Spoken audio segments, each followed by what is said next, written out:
Hey guys, subscribe for daily content. And if you're shopping for gear, make sure you check out the description for the newest items at some of the very best online retailers. There's also links for some of the items that I personally recommend. Thanks!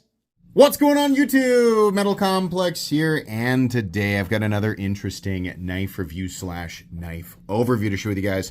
This is the Maxace Peregrine 3.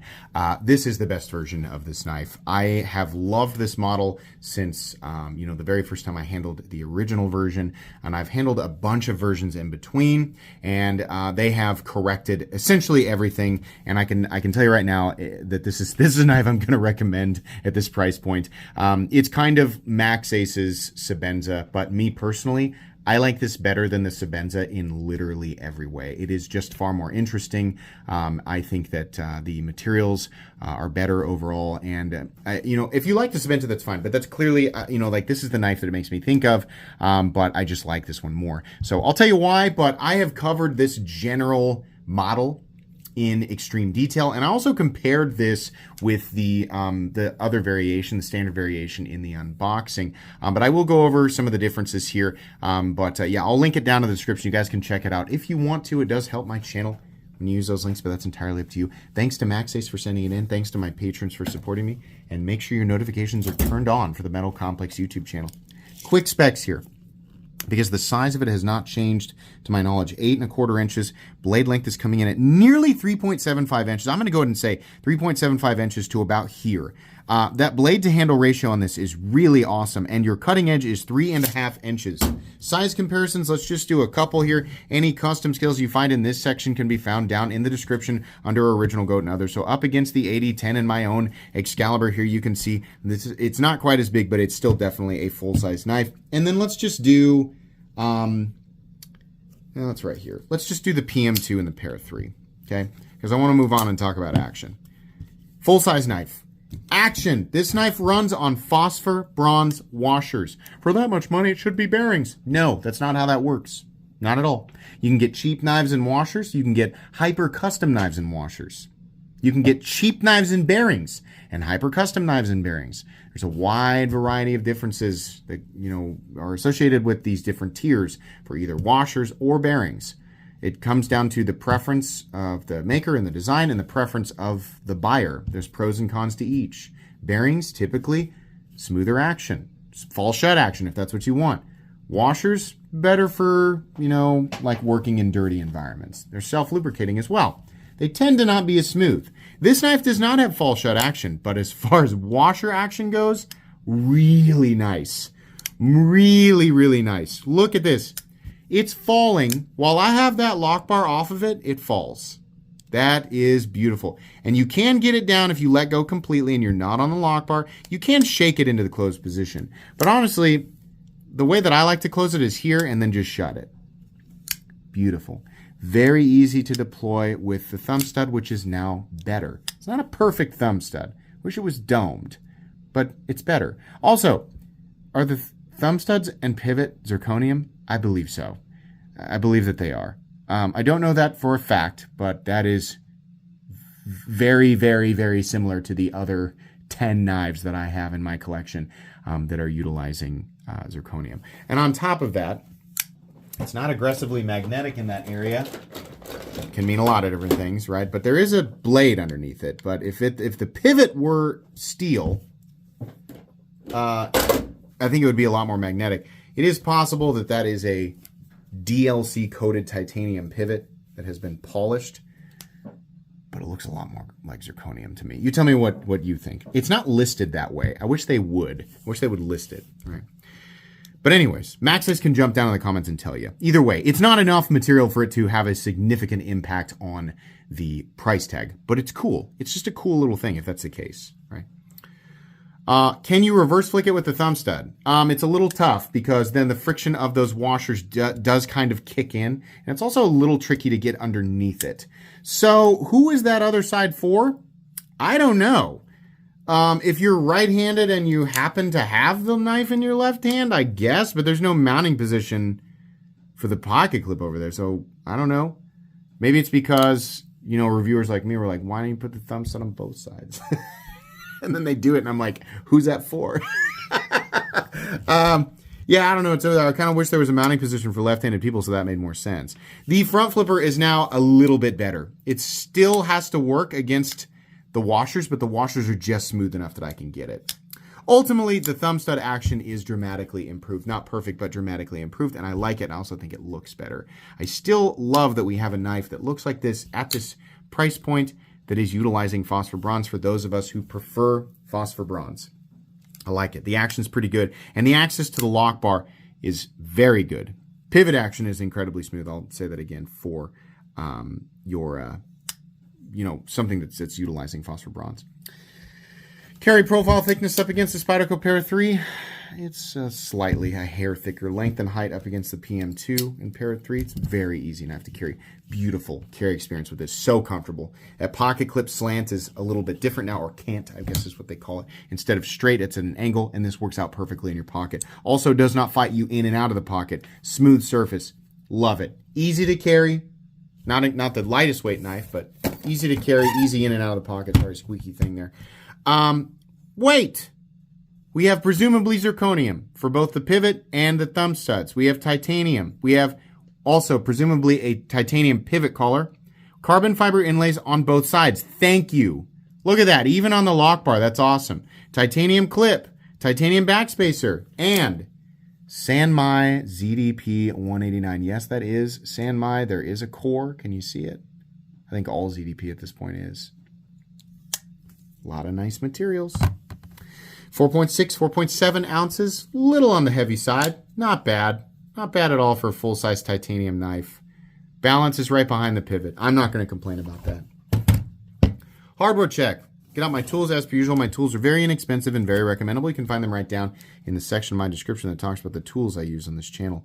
T8 pivot and one T8 body screw. Also, T8 pocket clip screw. T6 screw for the lock bar insert, but you don't ever have to take that out. Also, it comes with like a ton of extra hardware. Oh, you get another lock bar insert. I love Maxace. I love them for that. Super cool. As long as you have the right tools for the job, you should be good to go. This would be unbelievably simple to bless it, go back in there. Unbelievably simple to take apart and put back together. Super duper simple. Blade stock thickness, I think it's about the same. I think it's probably 150 or so. Let's see. Come on now. Come on, zero out for me, big guy. There we go. Okay. Oh, it's 156 thousandths. Okay. Meat and potatoes time. God, I love this knife. Proof of Maxace's ability to create straightforward ergonomic utilitarian designs, right? When people come in and they talk about Maxace and how crazy their designs are, and it's like, why would they make this? Don't they know what functional basic utility looks like? I mean, I can't even hold on to that, and the blade geometry is all as if Maxace is on this quest to discover the hidden truth of utilitarian blade shapes. Yes, only the most intricately taught people. Yes, only those who have watched Forged in Fire all seasons do they know the secrets of blade geometry. Yes, seek out their wisdom in the YouTube comments. No! They're just doing what they want to make. They're just making what they want to make. If they want to make a straightforward utilitarian knife, they can do it easily. In fact, I would argue it's substantially easier for someone to create a general, all-purpose drop point blade and a classic knife handle that works for the majority of people. I think that this is way easier to make. This is far from some sort of like magical knife-making secret. It's far from that. It's probably essentially the entry level. I would venture to guess that most people who make knives, when they make their first knife, they make a pretty much a basic, simple, straightforward, functional blade that works for them. Something that's been done a million times. Like that is essentially like 101. Now I don't make knives, but if I did, that's what I'd design. That's what I'd make. Excalibur is essentially that. Simplicity. Right? So don't get that confused. Maxace knows what they're doing. But this is great that they have this option. Also, my goodness, cutting edge on that. Very good. Ergonomically, just a dream. It's just a dream. Beautiful, comfortable, simple. I love it. There's your plunge grind, right? Corners, heavy chamfering, just nothing sharp. All of it knocked down. Anything that looks sharp, It's not, outside of the edge and the tip. Everything else, beautiful. Love the pocket clip angle and the little fuller there.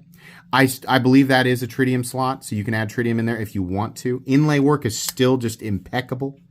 Just no feeling of transition between the materials is awesome. Love the backspacer.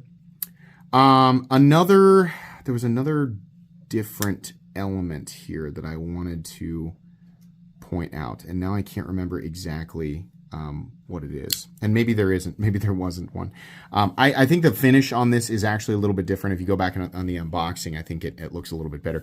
I would have preferred that Maxace took their logo off of this. I think one of the biggest eyesores on this knife is the fact that they put the Maxace logo on the front and that they actually spelled out the word Maxace. I mean, isn't that logo there, that symbol, an M and an A? Or just an M? Or maybe it's not. Maybe it's Pac-Man suffering with braces. I don't know. I don't know. Why not just that symbol smaller and on the other side so that we can keep the aesthetic here, right? Oh, I remember what I was going to talk about. It's something that I wish that they would have improved from the last one. There's no jimping. Give us some jimping. This right here isn't enough, and it's only beneficial for the front flipper, and even still, it's really not that beneficial. There's not that much grab here. It needs to be more, and you need to extend this jimping out to about here. So that way people have a place to put their thumb, and there's a traction zone, right? But yeah, fit and finish, just absolutely incredible. Lanyard slot back here. Let's talk about the blade. ZDP 189. Is that expensive stuff? Yeah, it is. It's going to be more expensive than M390. ZDP 189, the trick there, and by the way, properly heated ZDP 189 will make a joke out of properly heated M390. It just absolutely will. It definitely will. The optimal or the standard range that we like to see ZDP 189 at for production knives is 65 to 67. It is capable of going higher, but this changes its balance, and not everybody is going to find a benefit there, right? So higher doesn't always mean absolutely better. 65 to 67 is generally what we expect from it, and if they're hitting that range, it's going to be amazing. Maxace is hitting it a point lower. They're hitting it 64 to 66. Bring it up an additional point. 1 point. The guidelines as far as like ZDP, who makes ZDP? I always forget. Their guidelines say 65, 67 is generally that optimal range, and it can go higher. Bring it up a point. 64 to 66 is not bad. It's just like, come on, get it up there. You know, it still isn't an absolute cutting beast. One of my other ones I use it's a user, and I still, to this day, have never had to even really touch it up. I have ZDP 189 on my Rockstead Higo 2. Now that's got different geometry, right? And I think my Rockstead is at 66.7, and it's amazing. I've only ever had to just touch it up, and I couldn't sharpen if I wanted to. This is a knife that you absolutely can sharpen, though, right? You can see that little core line there. This is beautiful. Absolutely wonderful knife. Very, very close to perfection. Maxace, you've got a winning product here, and ultimately, I'll just do the end of my review like I normally do. Steel lock bar insert, which doubles as the over travel stop. Contact back here on the stop pin, a little bit of shouldering. No blade play, up, down, left, or right. No lock stick. No pivot lash. Very smooth for washers. Nice detent, and we have a perfectly centered blade with no detent lash. $288 for the base price of this. You can spend way more on some exotic version if you want, which are available through the Maxace website, which again is linked down in the description. But the standard version right here, what I'm reviewing today, is $288. Do I think that price is fair? Yes, I absolutely do. Considering what's gone into this, the inlay work, the little elements like what I assume are zirconium pivot and thumb stud, the really, really beautiful hand rub satin finish on the ZDP blade, which again is a San Mai, not just a one composition.